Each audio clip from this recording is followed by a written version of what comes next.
Hi guys, Daniel here from Farty Art. I've done another video today, very similar to the one I did a few weeks ago with the red tree. Same process, I should say. So just a total black background. I did this one today with a total of 3 layers. So a black background.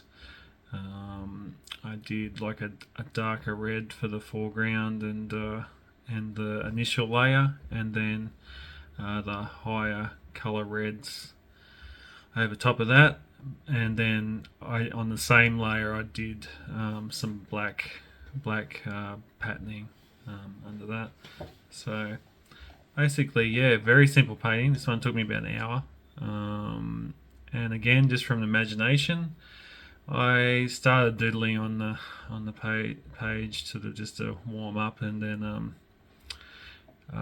worked out what direction I wanted to go. Initially, I was kind of thinking of a looking up sort of a view, maybe lying under a tree or something like that. And then I ended up going with another landscape, just because I think I wanted to view like looking down into kind of like a valley almost, and with like the water and the river and backed by mountains. So similar to the painting I did in like an aqua color, but different. And I wanted to play around again with perception and having the footpath in this one sort of trailing off into the distance was another cool feature I wanted to work on, and sort of really give that feeling of distance in this one. And I also tied everything in together. You'll see I'll start drawing a rock here. So I was playing around with the rock brushes because I haven't really played with them before, and yeah, I wasn't confident to start with that, and then the more I play with it, I realised you moved it one way and it'd do one thing, and you moved the other way, do another, and yeah, like I don't know what the technical term is for that, but it come out with a nice effect. And then I just highlight it with freehand with like a paintbrush, just a thin paintbrush, and also use the paint knife, the blender knife in this one, which is the first time I've used that one, but I really like the effect that it got me on the rock. Yeah, I can't really see it at the moment, but it's coming up in the finished result. Yeah, so really fun painting to do and quick. Like I just sat down, yeah, for an hour. Honestly, that's all it took. 3 layers, so really low commitment on the layers, and then blended them all in together at the end. The program I used was Krita. I do most of my work on Krita because it's free, and yeah, why not? It's a good little solid program. It does struggle a bit, I have noticed in the past, with like the bigger files, especially if I take a long time and I've recorded the the file as well. Krita does struggle a little bit with that. I don't know if that's I'm sure it's a software issue, but for free I'm not complaining at all. Yeah, I think it's really cool tool, what I can do with it, for no cost, and also yeah, just the functionality of it is so cool.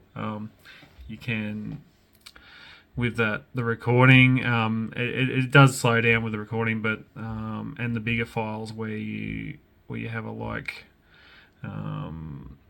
a big image, like a high resolution image. I've made that mistake with a few of my pieces where I made this really, like, did everything in the maximum, like 12,000 by 12,000 resolution, and I was like, the creator says no, which is fine because I didn't really it didn't click with me. I was like, oh wow, that's a lot of data for it to process. So no wonder it was like glitching, and then sometimes it just stopped because I was like, this is too much information, does not compute. So yeah, things like that. Learn to do my images a lot smaller, at least initially while I'm doing them, and do all my filters and stuff smaller, and then scale up when I want the finished product. So I'm sure probably the other programs that you use, your Photoshop and things like that, will will be similar.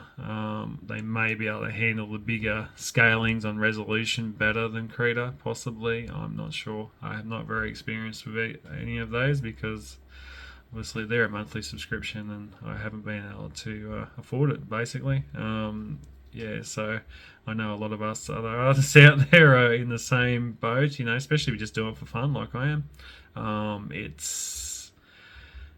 I can't justify spending, you know, whatever it is a month on that subscription, and then still not own the program.